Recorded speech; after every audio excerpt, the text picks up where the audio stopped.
Welcome to the funnel effect.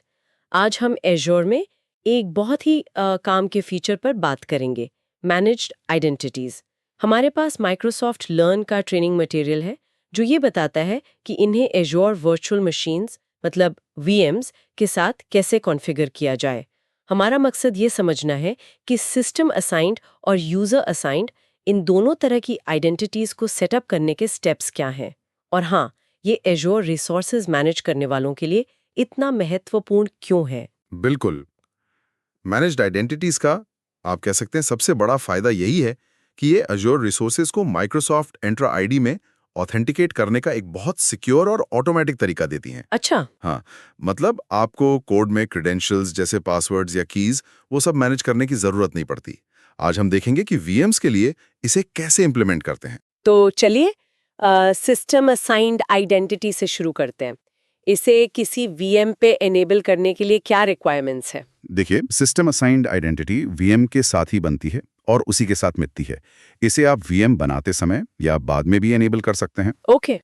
इसके लिए जो अकाउंट ये काम कर रहा है उसको कम से कम virtual machine contributor role assignment की जरूरत होती है। Virtual machine contributor role. जी हाँ, क्योंकि आप वीएम की कॉन्फ़िगरेशन बदल रहे हैं ना, आइडेंटिटी असाइन करके। अच्छा, तो परमिशंस बहुत जरूरी है। ठीक है। वीएम बनाते समय इसे एनेबल करने का कमांड कैसा दिखता है? हाँ, तो इसके लिए एज़्योर CLI में एज वीएम क्रिएट कमांड ही इस्तेमाल होता है।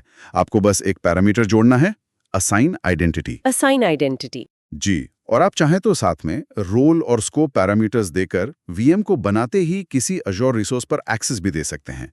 जैसे मान लीजिए रीडर रोल देना है किसी रिसोर्स ग्रुप पर, अच्छा। तो कमांड कुछ ऐसा होगा: AZ VM create resource group my resource group, name my VM, image Ubuntu LTS, assign identity, role, reader, scope subscriptions, your subscription ID, resource groups, another group.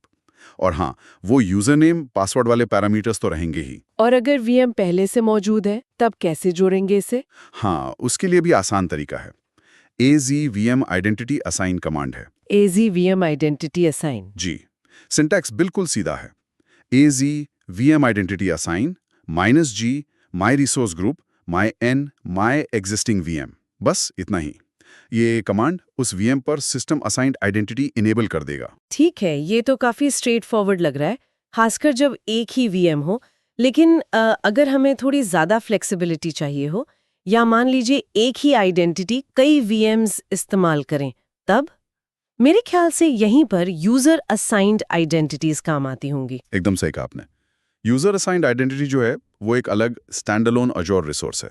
मतलब आप पहले इसे बनाते हैं। अच्छा, अलग से?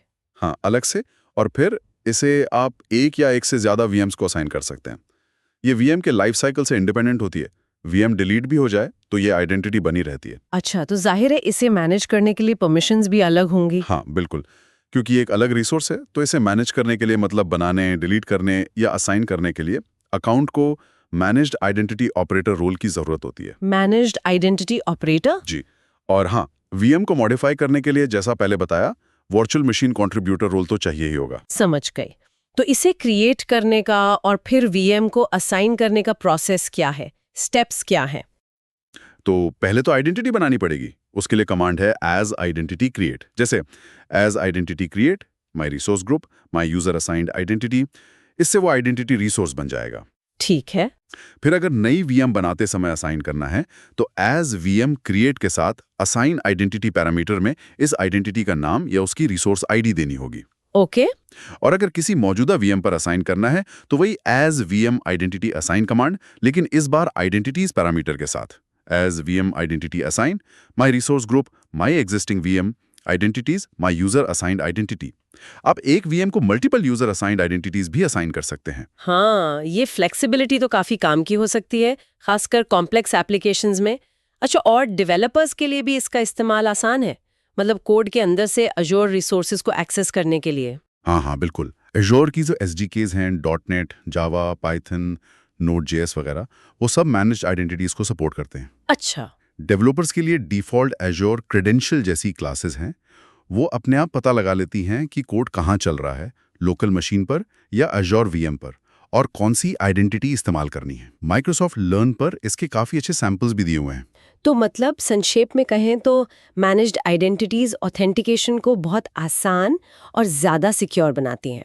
सिस्टम असाइंड आइडेंटिटी वीएम के साथ जुड़ी है, सिंपल सेटअप्स के लिए अच्छी है, और यूज़र असाइंड आइडेंटिटी इंडिपेंडेंट है, ज़्यादा फ्लेक्सिबल है और कई रिसोर्सेज पर शेयर की जा सकती है। बिल्कुल सही। और ये CLI कमांड्स, इन्हें कॉन्फ़िगर करने का एक प्रैक्टिकल तरीका है। हालांकि पोर्टल से भी ये सब किया जा सकता है। की टेक अवे यही है कि सही रोल असाइनमेंट्स को समझना ज़रूरी है, और ये फीचर जो है क्रेडेंशियल्स मैनेजमेंट का सिरदर्द काफ़ी हद तक कम कर देता है। एडमिनिस्ट्रेटर्स और डेवलपर्स दोनों की लाइफ आसान हो जाती है। आज हमने देखा कि वीएम्स के लिए मैनेज्ड आइडेंटिटीज कैसे कॉन्फ़िगर की जाती हैं। ये सोचते हुए कि ये कितना पावरफुल फीचर है, ये सवाल मन में आता है, एज़्योर की और कौन सी सर्विसेज हैं जहां मैनेज्ड आइडेंटिटीज का इस्तेमाल करके हम सिक्योरिटी और ऑटोमेशन को और बेहतर बना सकते हैं, जैसे शायद की वॉल्ट या स्टोरेज अकाउंट्स या SQL डेटाबेस। इस पर सोचना चाहिए। Thank you for watching the funnel effect.